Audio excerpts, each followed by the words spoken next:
Hey everybody, welcome back to the channel again. We did a video a while back on knowing your worth and everything, and I thought we'd do a little follow-up to that and talk about how to sell yourself. Because although you know what you're worth, and I know what I'm worth, the customer and client does not. So how do you demonstrate those things? Well, you need to give them reasons to hire you, okay? Especially if it turns into, say, a contract negotiation at, for instance, a commercial job or something like that. Why should they hire you? Lay it out clearly for them. You have reasons. There are things that you are really good at. There are things about your business that have you above everyone else, better than the competition. One of the main things to start with for me are super basic. Be on time to every single appointment. If a customer asks you to be there at 10 o'clock to look at a project, be there. Okay? It's literally that simple.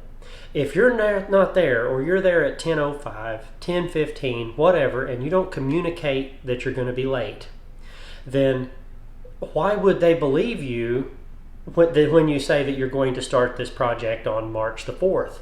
There's no guarantee. What if they don't hear from you and March the 5th you finally show up and they're not home?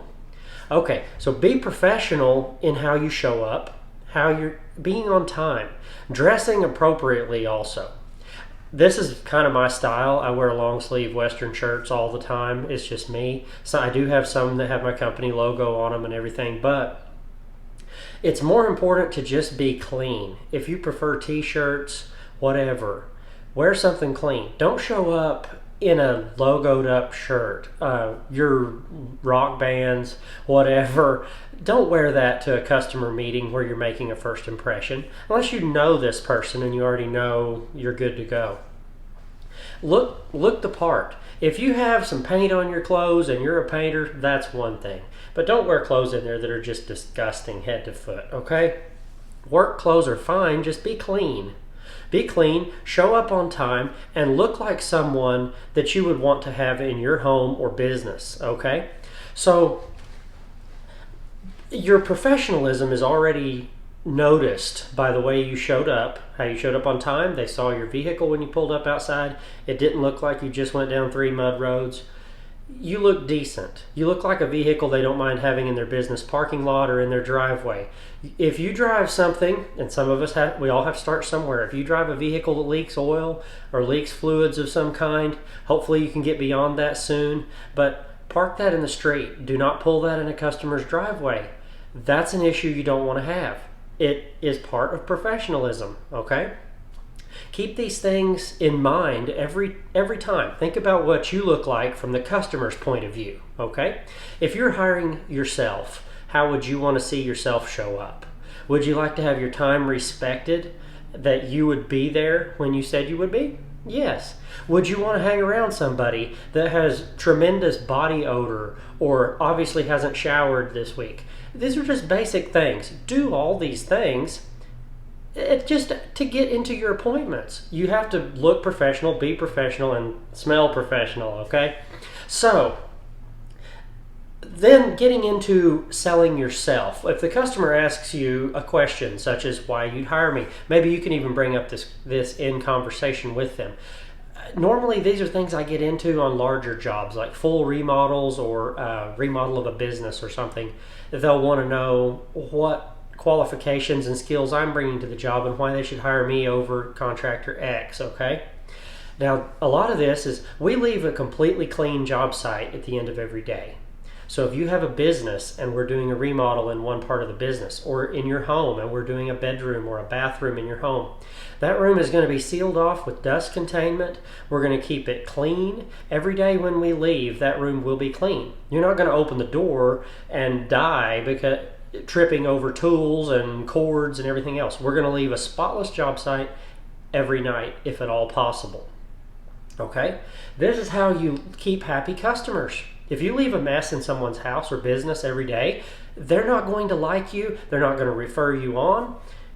Do these things, okay? Basic, Cleanliness. It's very easy. Invest in a broom and a dustpan. You're probably good to go. A vacuum or two. Okay. The other thing is being safe. You bring a level of safety to the job site. You're not leaving tools laying all over the floor during your job, leaving things out that people could trip and fall on, taking chances, setting up 2 A-frame ladders and a board or something that's not approved to use to reach something crazy high. You don't do those kinds of things because you're taking a risk with your customer's property and their insurance, okay? If you should fall or one of your employees should fall, they need to know that that is a very low risk that you will ever do something stupid where you could get hurt or hurt someone else, okay? Especially if they have children in the home or, people who don't do construction, they don't notice what could get them, okay? So keep things out of the way. Keep a clean job site at all times, okay? Sell that.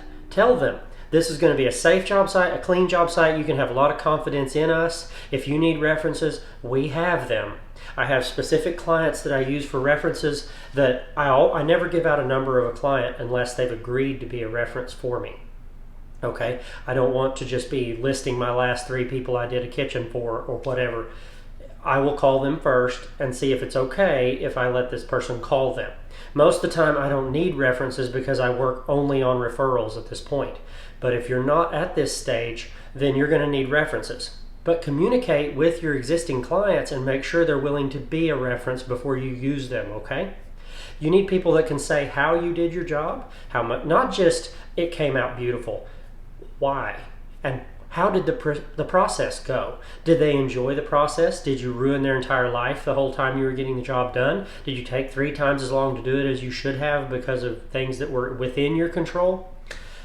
Okay, dust containment is a huge deal nowadays, especially if you are sanding sheetrock, grinding floors, anything like that. You need to be sure that you can be professional with your plastic walls, your poles, everything you do with that. Your HEPA dust extraction. If you're running HEPA dust extraction like I am, you need to be selling that. There's a reason you're running $1,000 vacuums.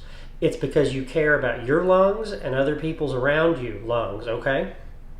So there's no reason you can't communicate that prior to even getting the job. Sometimes I even have this list of my qualifications summarized in a bid because they click on a link from me to go to my bid. But first they get to see my email before they even get to the bid. And in that email, I take a few lines to take a chance to tell a little bit about the company if they haven't asked, and the level of quality and professionalism and skill that we bring to the job, and how well we communicate with our customers. If you tell someone you're going to have that estimate out today, have it out today, okay? Do exactly what you say at all times, okay? If you told them you will call them Thursday to check up on it, you be sure you have that on the visor of your truck, in your phone, whatever, with a notification. You are going to call that person and tell them something that you agreed to on that date. Just follow those very simple rules, okay?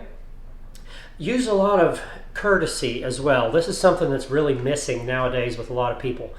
Ability to talk to people without putting a lot of curse words, things like that in your vocabulary. Keep junk words to a minimum. Speak with a little bit, I'm not great at it, but I really do try to be articulate, okay? Know exactly what kind of products you're going to be talking about with the customer. Know how to pronounce these things and know how to sound professional when you discuss it with them, okay? This will go a long way toward beating your competition at the same job. If you're happening to be coming in at 20, 30, 40% higher than your closest competitor and you're still wanting to land those jobs at that rate that your company needs to make, you need to be on point on every one of these things, okay? And at the end, I always mention on every contract I have, on every agreement I send out, quote, whatever, we list how much insurance, how much liability insurance we have, we're bonded with their city, we have workman's comp in place on our employees, all that type of thing to completely cover them and give them confidence that they don't have to worry about their contractor and his employees on their job. We also, you've got to have policies. You don't have employees that will smoke inside a customer's home or business. You have people that respect them enough to go to where the customer would require them to go to do those sorts of things. if you hire people like that. And a completely drug-free work site as well. You have to keep these things in place and explain them to your potential client that you have these type of rules, you have these type of employees, this is what they're like, we are professional, we do the job as we agreed to, we'll be here every day we said we'll be here, and the job will get done when we said it will get done. And this is how it will go the entire time. You'll still be able to use most of your home, most of your business, and the part we're working in is going to be completely sealed down because we've taken the time to invest in the proper tools and protection to keep you in business or enjoying your home, okay? These things will sell. We had one just in the last month or so that our bid came in around 30% higher than the closest competition. And then, of course, there were bids trailing on down below that. But they were so curious about why we bid what we bid that they agreed to have a meeting with us to discuss it. And in that meeting, these are the topics that I touched on. Not to mention the fact that when they say the bid below me is 40% less, and they want to know why I'm so high on this job. What I like to turn that to is I'd like to know what the other contractor didn't see, especially on a job like we were discussing here, where it's a lot of damage and a lot of possibly hidden damage. I just had to explain that we believe the damage reaches this extent. The other person may not believe that unless I see their quote and see their material list that they have. I have no idea if we're even quoting the same scope of work. Okay, so I like to bring that to the client's attention that I see this is exactly what I see wrong, and this is why I'm quoting the price I'm quoting, because I have done this long enough to know that this is how extensive the job will be. I'm not a contractor that is going to be bidding under everyone else, and then when you get halfway through the job, you're suddenly going to get hit with change order after change order because I have no clue what I'm even getting into, and now at the end of the day, you're paying more to that cheaper contractor than you would have even paid to me, the highest bid, okay? You never know what they don't know. When a customer sees your bid, they may believe that all 3 or 4 bids they got are for the same thing. But that's where you differentiate yourself. You are not the same thing. You're better, you're more quality, you're on time, you bring confidence to the job, a cleanliness to the job, a pure professionalism to every day you're on the job. They can have complete confidence in you that this job will go exactly the way you said it will go. And the only way that something is going to change is if you truly could not tell it before you started. If you're one of them out there that makes a bid on a job and you already know when you issue that job bid that there is a change order coming and it's not small, then you're part of the problem. Don't do that. Quote exactly what needs done.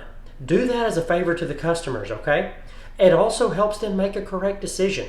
And then if you're competing with people who are doing that to people, then do exactly what I'm saying. Be sure you explain this to the customer, that my scope of work is this big. We're doing all of it. We see all of it, okay? And what is it that farmers like to say? We know a thing or two because we've seen a thing or two. That's exactly what we are. We're professionals and we've done this over and over our entire lives. Some of us, okay? When we say that I realize you see a little bit of rumpling right there in the drywall, that water leak is bad enough that that stud is gone, okay? You need to be able to know these things. At what extent, now you can't know that maybe it ruined behind the wall, it ruined this and that and the other. That's different. And if that's true, you need to explain that to the customer, okay?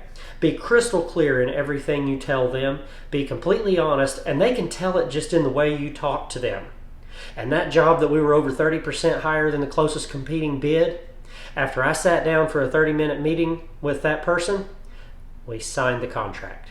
Okay? So that is what it takes. Be honest. Be straight up about every benefit your company brings to the table. Be pure professionalism in every meeting you have with a customer and every day on the job site. And don't be afraid to explain to them why you cost what you cost and what you bring to the table. Okay?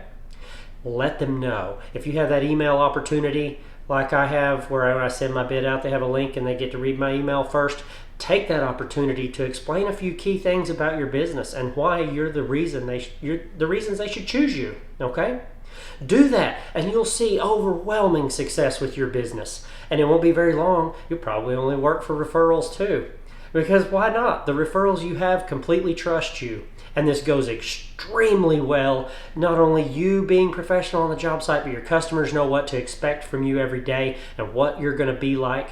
And they will respect you more, respect your time. They'll be there too because they already know you will be too. If you don't respect your customers, they're not going to respect you. So remember all these things on this list and use them to your best advantage, okay? Whatever benefit your company has. It may not be the same things I listed here, but these are some of the things that really help me sell. Whatever your company has that is better than the other companies, sell it. Sell yourself, your professionalism, your on-time ability, and the quality of work you do every single day. All right? Don't forget to like and subscribe here. We really appreciate you guys dropping in, and I hope this video had something in it that could help some of you guys. I have several other business videos here on the channel. Go check those out. If you're just getting started in this business, if there's anything I can do to help, please comment below. Give me ideas. If there's something that you'd like to talk about in a video, put it down there. I'd be more than happy to try to address it. But thank you guys for being here. Thank you guys for watching another video. And I will keep working on these business videos. Thank you guys. Bye.